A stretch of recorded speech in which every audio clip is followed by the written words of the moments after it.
Hello everybody. Welcome to today's Q&A session with MD Consultant. My name is Victor Kang. I study at McGill. So today we'll be discussing CASPer exam and the CASPer preparation. I'll be answering frequently asked questions from students.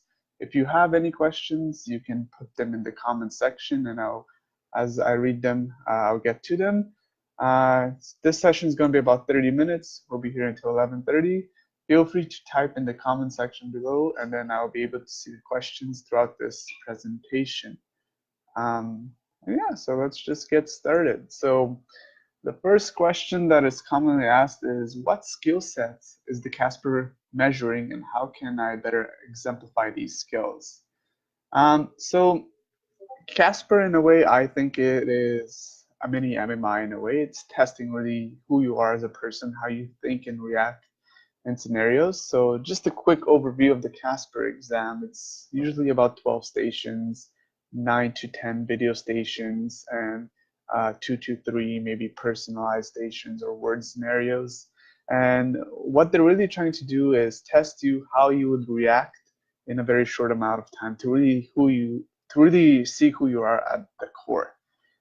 So often they might present you with a video, and there might be some ethical problem that you have to discuss, and they just want to see what you're able to put down in the question box within the first 5 minutes. So it's basically whatever comes to your mind is the first thing usually what you write. So the way the exam usually works is each video is about 20 to 30 seconds, and with that, it follows another screen where the screen refreshes, and you have 5 minutes to answer 3 follow-up questions. And within those follow-up questions, you have to type everything. And the one thing that I always recommend to people is maybe leave about 1 minute to a minute and a half for each question. So that way you're able to answer each question and you leave no empty boxes behind. It's better to have something written in a question box than have nothing written at all, so you don't get no marks for that poor part of the CASPer exam. So in terms of what skill set you need, so people often say you need to be a very fast typer. It may help you, yes, but ideally it is someone who can type concisely and is able to get to the point. So if they're asking you what the ethical problem is, yes, you can examine both sides and state what the ethical problem is, but always make sure you're answering the root of the question. Just have that, what is the ethical problem? And you would say the ethical problem is blank. The best way to really practice or exemplify skills for CASPer is to really do practice tests ongoingly leading up to your CASPer exam. You really want to kind of experience how it is seeing a scenario for 20 to 30 seconds and then being able to answer 3 follow-up questions within 5 minutes. It may seem like a very long time, but it's not. It's actually very, very short. And to answer 3 questions, you need to really be managing your time really well. So time management is pretty much one of the biggest skills that you want to have coming into the CASPer exam. Other than that, you have to remember that this is basically a personality test. So they're seeing who you are as a person, and you have to really explain your answers when you are answering questions. So for example, if they ask you a personal question of name a time when you had to struggle, or name a time when you succeeded.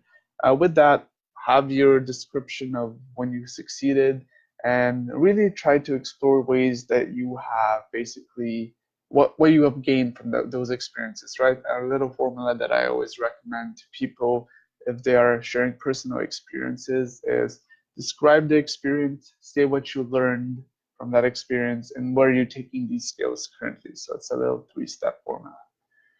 So we'll move on to the next question, and it is, what is the format of the CASPer exam? And I kind of previously went over this. The CASPer exam is done online. You have to register.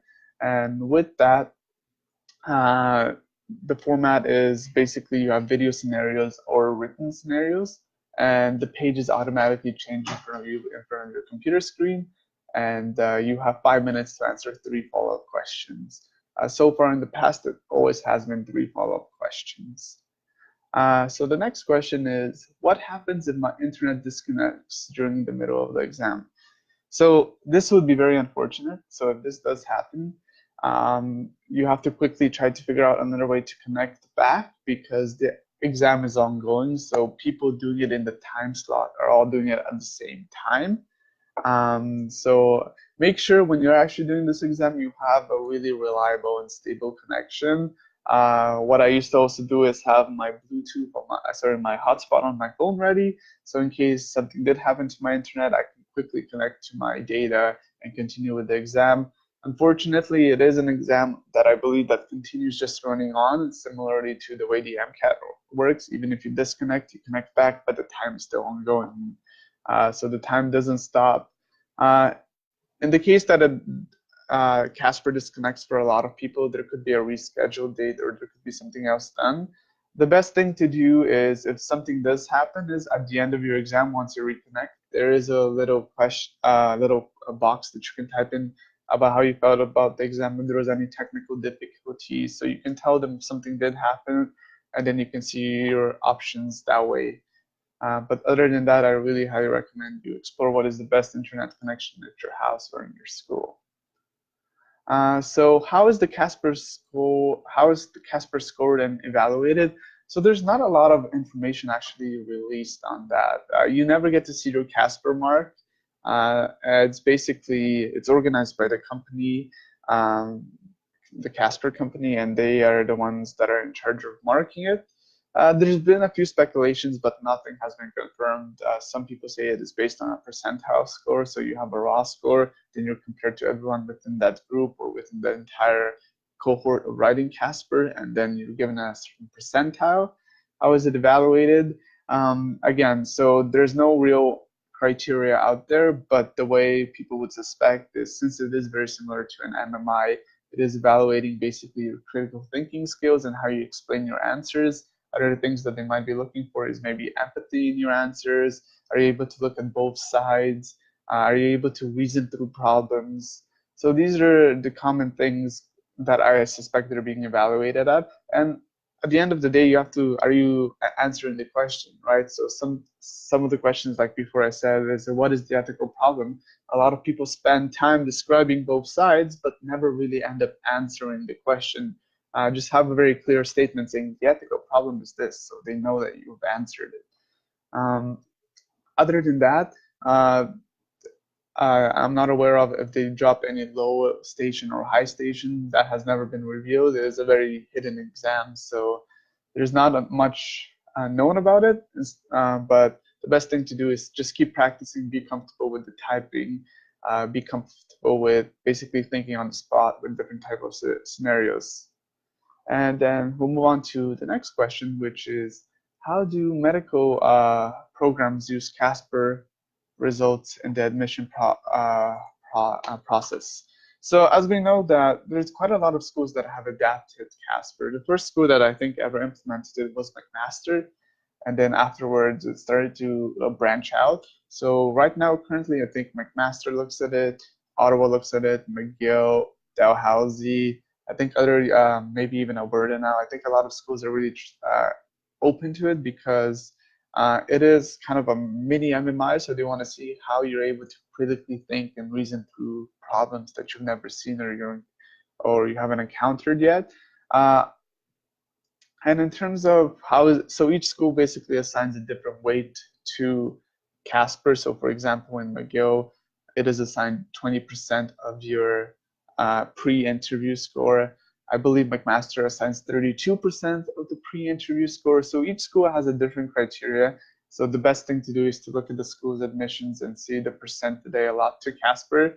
They might not have the exact percent, but usually then it will hold some substantial weight to the whole process. I think the reason why people are liking to switch to CASPer as part of one of their admission categories that they want to look at is because a lot of getting into med school is obviously getting more and more competitive. Everyone is really having high GPAs these years, so they need another factor to filter applicants. And I think CASPer does a good job in terms of evaluating who you are as a person. It is a 12-station exam, and it's able to really evaluate how you think in different problems in different circumstances. And I think that is crucial, I guess, to become a doctor. They want to see, are you able to think outside the bubble? Are you able to really explain your ideas in a clear manner? Are you able to have empathy with these situations? Um, and one question that I always get asked is CASPer a medically driven exam, or is there a lot of medical problems? So CASPer I think it was first invented for McMaster Medicine. However, like I said, it has branched out. I believe certain nursing programs use it, and even residency match, I think, now uses CASPer as well. So CASPer is not medically inclined. So the scenarios are not usually the typical medical scenarios you'll see, or maybe you won't see any medical scenarios at all. One thing I do recommend is when you're watching the video, when you're reading your prompts, look at your role. It may say you're a friend. It may say that you are a professor, you're a pharmacist. Remember that role when you're answering the questions, because that is important of how you view the perspective of the problem, right? If you have this mindset that you're always the physician in the problem, you might not be answering the questions that they want you to, and this might actually lead you to a lower score on the CASPer exam. So the next common question is, will responses with spelling, grammar, or syntax errors be penalized, or do raters focus on the substance of the answer? So since this is a 5-minute exam, spelling, grammar, syntax do not matter as much. Obviously, do your best to communicate your ideas clearly and concisely, but in terms of grammar and spelling, that should not be a big problem as long as you're able to really communicate the core of your answer and the substance of your answer. That's why I say that practicing maybe a couple exams every day leading up to your CASPer exam will do you a whole lot good, because you're able to really see how the whole exam is, and you're able to really type out your answers and see how you're answering within 5 minutes, right? Sometimes you may see that you're spending too much time on question 1, and then you realize you're not having enough time for question 2 and 3. So it's something to think about as you're prepping for CASPer, making sure that you take some time out of your day to make sure that you're practicing. But if spelling and grammar or syntax is a big worry, don't be too worried, as long as you're still typing cohesively. They're able to understand what you're saying, right? Not just big gibberish everywhere. So the next question is, where can I find sample questions sets to practice with? So in terms of finding practice questions, I believe that once you register for the CASPer exam, you have 3 practice scenarios given to you. Usually I would recommend those to be done last, so you're able to kind of gauge how you would perform in the real CASPer exam. Another thing you may want to do is perform that test first, really see what the CASPer exam is like, and then all the way in a couple of weeks when you have to do your CASPer exams, the day before your exam, just do it again and see that you're comfortable doing these types of questions. Other ways to possibly do CASPer is through companies such as MD Consultants. So there's practice tests, and there is obviously people who have done the CASPer. They're able to evaluate you and give you feedback on your answers. Obviously, the people that evaluate you have gotten interviews at those places and have performed well in CASPer or have done it multiple times, so they're able to speak through that perspective. And in terms, if you look online, I'm sure there's a lot of little free trials here and there for practice questions that you might be able to find. But the big thing is being able to at least do 1 or 2 full-length tests. So you really experience how it is having 12 stations back to back, answering 5 minutes for each question. Is something that I think is valuable, because it helps you really understand the exam. One thing that I didn't mention before is there is a small break in the middle of CASPer. I believe it's about 15 minutes. So that break really allows you to regroup. So it's done halfway through, so after 6 stations. I think the best thing to do is, again, like I said, practice. It's the way you would get comfortable with the CASPer exam. It's very similar to basically when you do your MMIs, right? The way you practice for MMIs in the interviews is just you practice with friends, you practice with coaches, and you're able to get more comfortable leading up to the interview. It's the same thing with CASPer. You have to get comfortable in your typing situation. You have to get comfortable where you are, where you're sitting, in your physical environment, right? I think the physical environment plays a big role as well, because you want to be in a quiet space, you want to be comfortable, you don't want to have any distractions, you just want to be solely focused on the CASPer exam, because like we previously said, it does play a big role in applications nowadays. So the next thing is how long did you spend preparing for your CASPer? So for my CASPer, when I did it, I think I spent at least 2 to 3 weeks practicing for it. That being said, I wasn't doing full length every day. Maybe I was doing 2 to 3 scenarios every day. And with that, I was just kind of getting in the groove of being able to answer questions fast. And each day, once I answered a question, I'll look at my answers the next day, so I don't have a very biased opinion when I look at them. So I think of them with more of a fresh mind. Um, and I think if you're able to dedicate, because doing 2 to 3 practice questions every day is only about 15 to 30 minutes of your time every day. And I think that can really lead to an improvement with your typing in terms of the way you type your ideas. You're able to find more and more concise ways of typing. So I think that's how I did it, but everyone is different. See what works out for you. Like I said, when you register for CASPer, do maybe the first practice exam, the one that is offered by the company, and see how you're doing with that. Are you struggling a lot? Or are you not? Are you okay with the typing but not communicating your ideas well? And you can always have friends or coaches again read your answer, give you really constructive feedback on what you're doing well and areas that you need to improve. I have a question here. Does your answer just have to be correct, or do you need to try and stand out with unique answers? So usually, well, the first thing I recommend is definitely try to have a reasonable answer. So in terms of having a correct answer, one thing that I was saying is there is no right or wrong answers, because it is basically MMI. It's you have to how you justify your answers, right?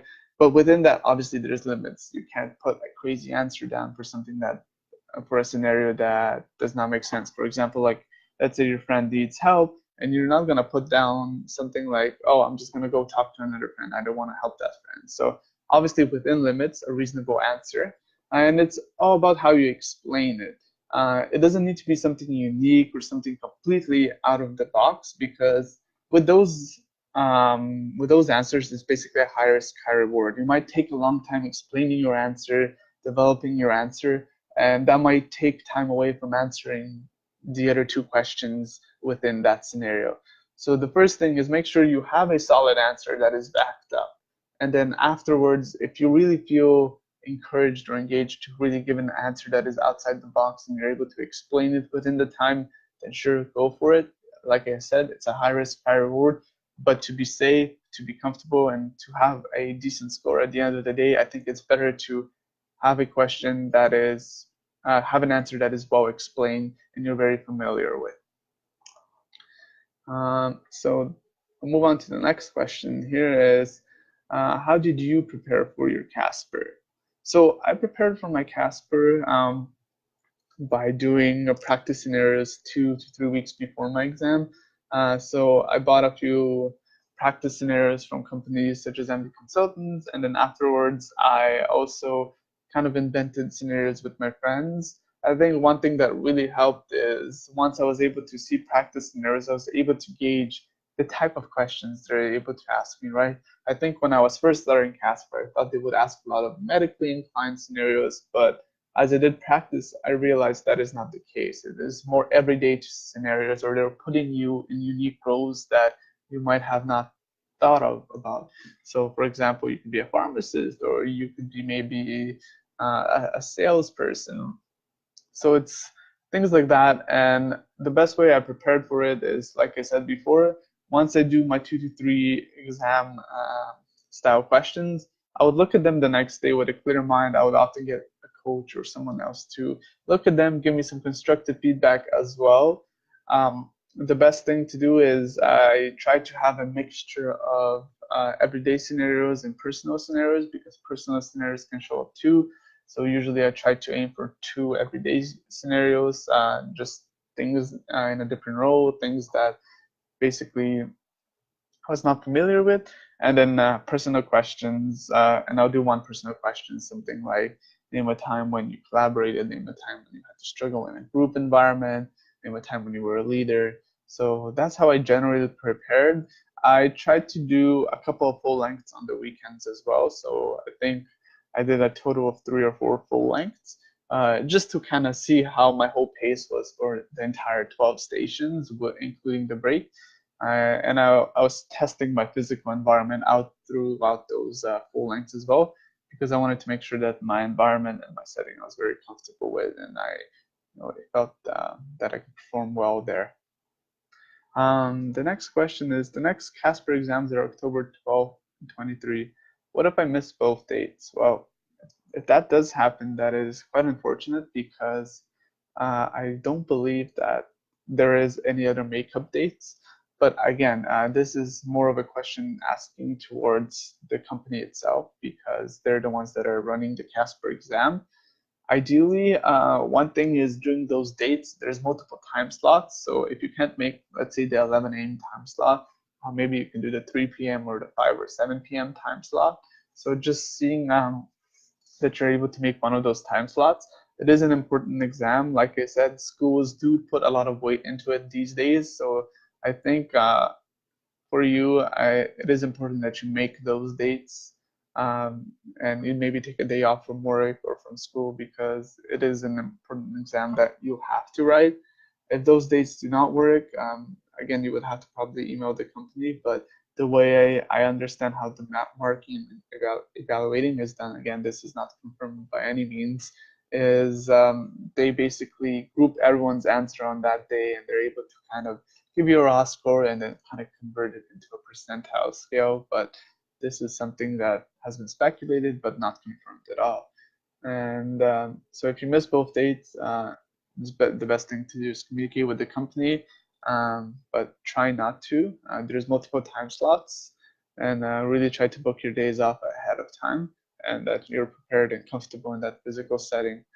Like I said, one thing that I always recommend is have your hotspot on your phone ready, because in case your internet shuts down, your friend unplugs the router or something like that, you can quickly connect to the hotspot and continue to going with your exam, because this is an ongoing exam. There is no pauses for your test. It is, once the server is live, it is live for everyone doing the exam. So the time limit, the time spent is the exact same for everybody. It doesn't slow down for you. And if something does happen in the exam, in those unfortunate cases, like I said, there is a little text box at the end where you can give your feedback, and as well as maybe you can email the company as well and see what they can do in your situation.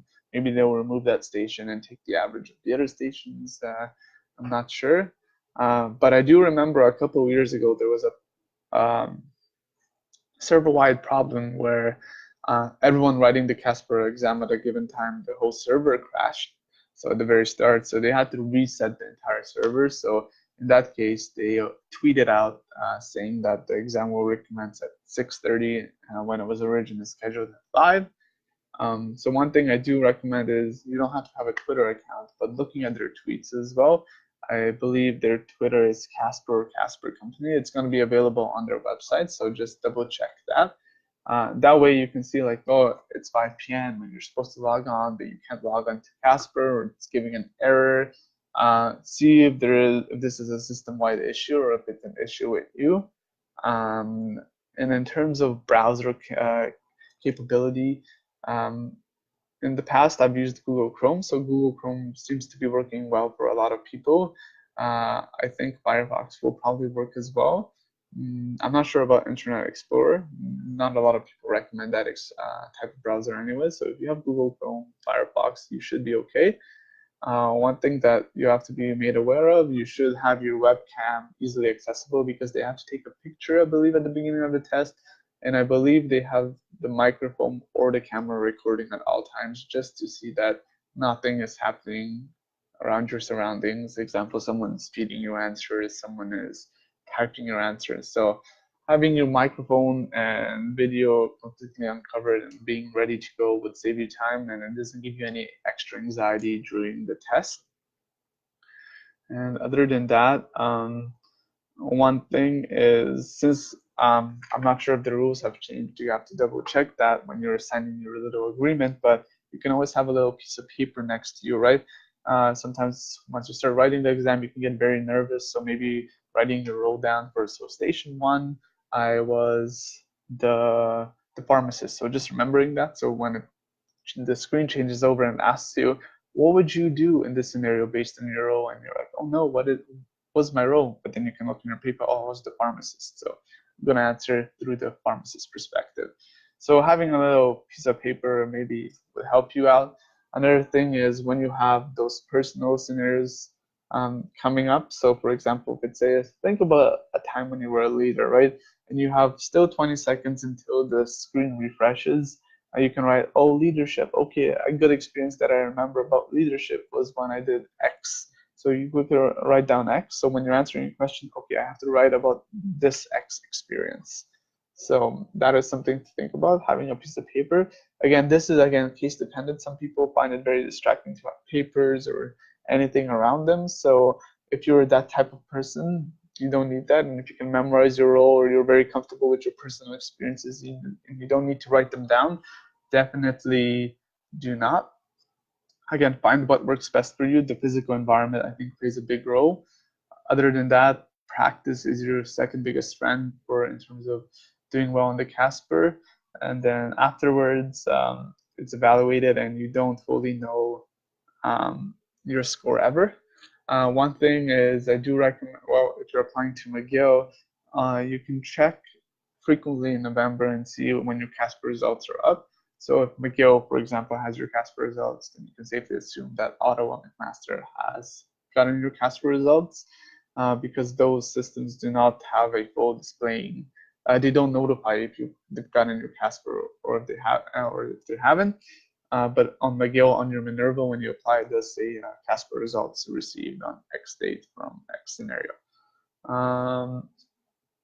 Other than that, I think it's okay in terms of like the MMI. If you mess up on one station, so you get reset and it's a whole new station. So if you mess up at all, don't worry about it. It is just one station. There's still 11 more other scenarios, I believe, that you can still answer, right? So with those 11 scenarios, one station is not going to fully bring you down. You're going to have other stations that will definitely bring you up, right? So try to, if you can, reset your mind for every scenario, right? Don't think about the past. Think about the present and the current scenario that you're doing. And that would really help you carry on with the CASPer exam. You don't want to be kind of thinking about, oh no, I really messed up that scenario. It's fine, you might have messed it up. It's totally normal. Everyone messes up one or two scenarios every day in MMIs or in CASPer, but that scenario is not gonna make or break your application. You have 11 other scenarios that can be looked at and that can really bring you up, right? So focus on those. And the last question is sometimes I get asked is, what if I get cut off while I'm typing in the middle of the sentence? That is okay. That is very, very normal to getting cut off in the middle of your sentence. As long as you have done your best to answer the questions and there's some content in each box, then you're in pretty good standing. But because the evaluator will be able to read and give you points based on what you have written. So yeah, so if you get cut off in the middle of a sentence, it's totally normal. Just move on to the next sentence. It's completely fine. So now it's near the end towards our session. If anyone has any other questions, please let me know. But thank you for joining us today. If you have any additional questions about CASPer or just prep in general, feel free to email to info@mdconsultants.ca or just send us a Facebook message. We'll be happy to help you. We have consultants such as myself and other people that do mock CASPer exams or give one-on-one feedback sessions for your interviews or for your CASPer exams or just for your applications in general. So we'll help you basically optimize your application and your test responses so you're able to perform really well during that exam. If you found this session helpful, please let us know. And thank you for joining us today. I hope everyone has a good day. Bye.